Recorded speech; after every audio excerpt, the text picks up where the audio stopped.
بہت مدت گزری، ملک شام پر ایک بادشاہ حکومت کرتا تھا۔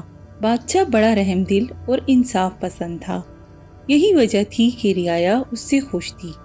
بادشاہ کو رنگ برنگے درخت اور پھولوں کے پودے اکٹھے کرنے کا بڑا شوق تھا۔ اس نے اپنے محل کے ساتھ ایک بہت بڑا باغ بنوا رکھا تھا، جس میں دور دور کے ممالک سے منگوائے گئے درخت اور پودے موجود تھے۔ بادشاہ روزانہ باغ کی سیر کرتا اور خوش ہوتا۔ ایک رات بادشاہ سو رہا تھا کہ اس نے ایک عجیب خواب دیکھا کہ آسمان سے 4 خوبصورت پریاں اتریں اور زمین پر ٹہلنے لگیں۔ پھر ایک پری نے دونوں ہاتھ ہوا میں لہرائے اور درخت کا تنا بن گئی۔ یہ تنا سونے کا تھا۔ اب دوسری پری نے ہاتھ لہرائے اور وہ درخت کی شاخیں بن گئی۔ یہ شاخیں چاندی کی تھیں۔ تیسری پری نے بھی ایسا ہی کیا۔ وہ پتوں کی شکل اختیار کر گئی۔ پتے ہیرے جواہرات کے تھے۔ تینوں پریوں کی جگہ اب ایک انتہائی خوبصورت درخت کھڑا تھا، جس کے ہیرے کے پتے آپس میں ٹکرائے تو بڑی دلکش آواز پیدا ہوتی۔ اب چوتھی پری کی باری تھی۔ اس نے ہاتھ لہرائے اور سنہری سیب بن کر شاخوں سے لٹکنے لگی۔ اس وقت کوے کی طرح کالا گدھ نمودار ہوا اور درخت پر بیٹھ کر اپنی بھدی آواز میں گانے لگا۔ گانا گاتے ہوئے وہ سنہری سیب کھاتا جا رہا تھا اور ایک شاخ سے دوسری شاخ پر پھدک پھدک کر ناچ رہا تھا۔ اسی وقت بادشاہ کی آنکھ کھل گئی۔ بادشاہ کی نیند اب اڑ چکی تھی۔ وہ بے چینی سے خوابگاہ میں ٹہلنے لگا۔ اس کے دل میں شدت سے یہ خواہش پیدا ہوئی تھی اور ایسا عجیب اور خوبصورت درخت اس کے باغ میں ہونا چاہیے۔ صبح ہوئی تو بادشاہ نے شاہی نجومی کو طلب کیا اور اپنا خواب سنا کر پوچھا، آخر وہ کیسی پریاں تھیں، کہاں سے آئی تھیں اور میں انہیں کس طرح حاصل کر سکتا ہوں؟ اور اتنے خوبصورت درخت پر بیٹھنے والا کالا گدھ کیا تھا؟ نجومی نے فوراً حساب لگایا اور بولا، جہاں پناہ کا اقبال بلند ہو، غیب کا علم تو خدا ہی جانتا ہے، مگر اس نے مجھے جو علم عطا کیا ہے، اس کے مطابق پریاں کوکاف کے ایک ظالم جادوگر کی قید میں ہیں۔ اس کا نام ڈماڈم جادوگر ہے۔ آپ نے درخت پر جو کالا گدھ دیکھا تھا، وہ ڈماڈم جادوگر ہی تھا۔ اسے مار کر ہی پریوں کو حاصل کیا جا سکتا ہے۔ بادشاہ نے فوراً اعلان کرا دیا کہ جو بھی کوکاف جا کر ڈماڈم جادوگر کو مار کر 4 پریاں آزاد کرا کے لائے گا، اسے آدھی سلطنت دے دی جائے گی۔ سلطنت کی لالچ میں بہت سے نوجوان گئے، مگر ڈماڈم سے نہ بچ سکے۔ بادشاہ کے وزیر کا ایک بیٹا تھا جسے بادشاہ اپنے بیٹوں کی طرح چاہتا تھا۔ وہ بڑا بہادر، سچا اور رحم دل انسان تھا۔ اس نے جب بادشاہ کو اداس دیکھا تو کوکاف جانے کا ارادہ کیا اور ایک رات محل سے کوہکاف کی طرف نکل پڑا۔ وزیر زادے کو کچھ علم نہ تھا کہ کوکاف کدھر ہے۔ وہ تو خدا کے بھروسے سے نکل کھڑا ہوا تھا، اور جو لوگ خدا پر بھروسہ کرتے ہیں، اسی سے مدد مانگتے ہیں، اس کی دل سے عبادت کرتے ہیں، خدا ان کی مدد ضرور کرتا ہے۔ وزیر زادہ ایک جنگل سے گزر رہا تھا کہ اس نے ایک نہایت زخمی شخص کو دیکھا جو جھاڑیوں میں پڑا ہائے ہائے کر رہا تھا۔ وہ بری طرح لہو لہان تھا۔ وزیر زادہ اسے اٹھا کر ایک سایہ دار درخت کے نیچے لایا اور اسے اپنی چھاگل سے پانی پلایا اور زخم دھو کر پٹی باندھ دی۔ اس شخص نے بتایا کہ وہ ایک سوداگر ہے جس سے ڈاکو رقم چھین کر زخمی کر کے یہاں پھینک کر چلے گئے ہیں۔ سوداگر نے اس شخص سے پوچھا، اے نیک دل انسان، تو اس بھیانک جنگل میں کیا کر رہا ہے؟ وزیر زادے نے اسے ساری بات سنائی تو وہ کہنے لگا، میں تمہاری کوئی مدد نہیں کر سکتا، مگر مجھے ایک منتر آتا ہے جس سے انسان جانوروں اور پرندوں کی بولیاں سمجھ سکتا ہے۔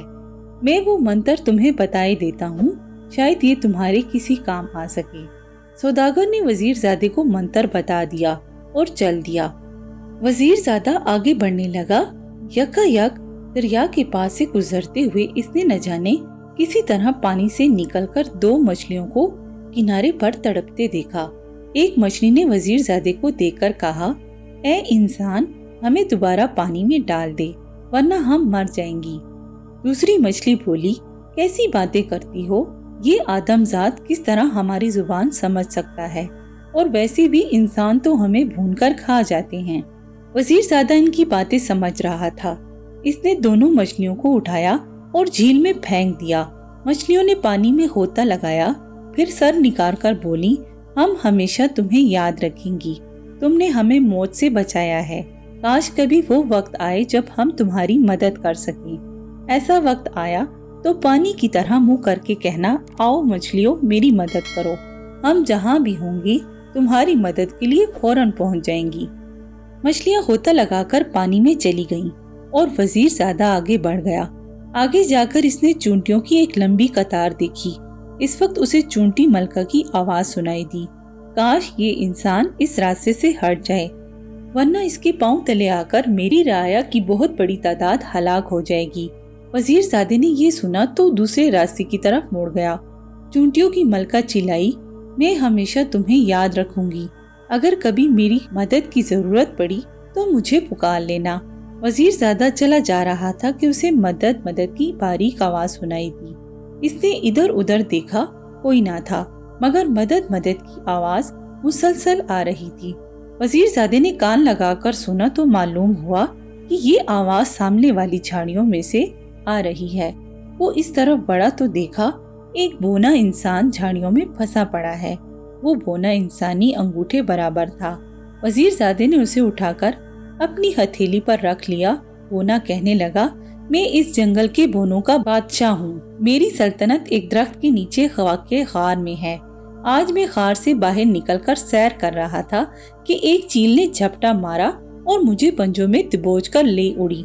मैंने शोर मचाया तो चील ने घबराकर मुझे छोड़ दिया और मैं इन झाड़ियों में आ गिरा। मैं यहाँ से खुद नहीं निकल सकता था।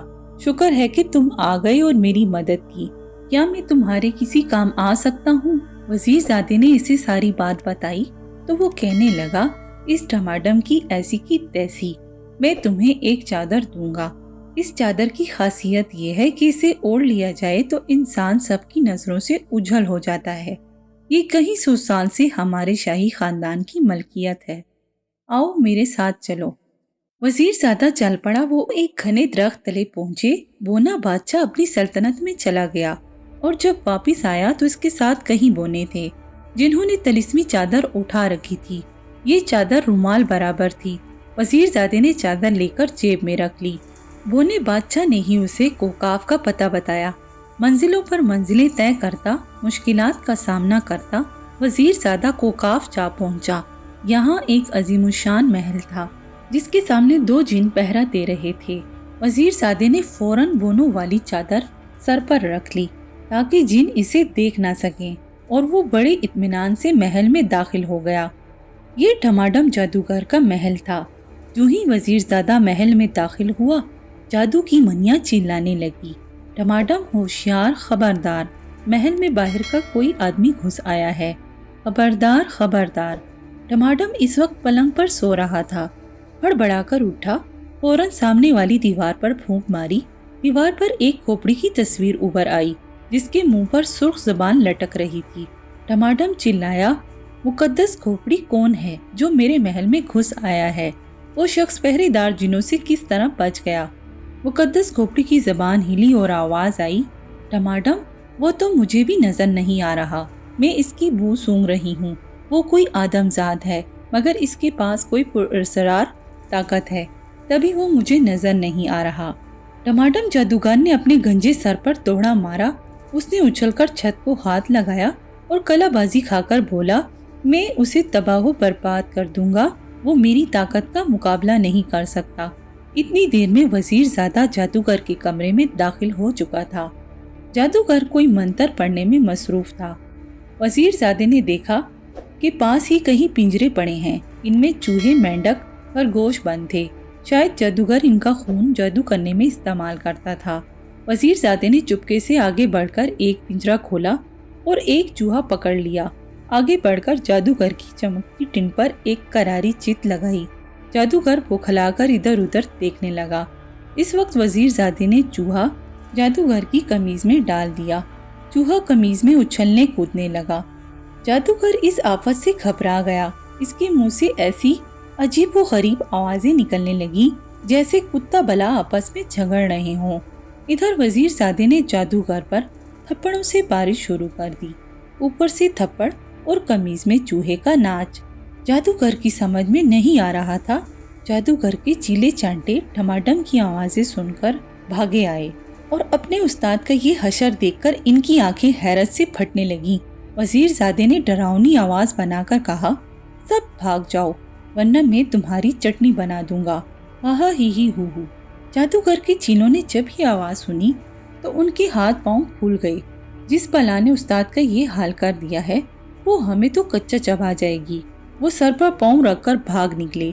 इसी दौरान चूहा जादूगर की कमीज से निकलकर नीचे गिर गया, लेकिन थप्पड़ गंजी टिंड को मुसलसल पिलपिला किए जा रहे थे। अब वजीरजादे ने खंजर निकालकर जादूगर के सीने में घोंप दिया।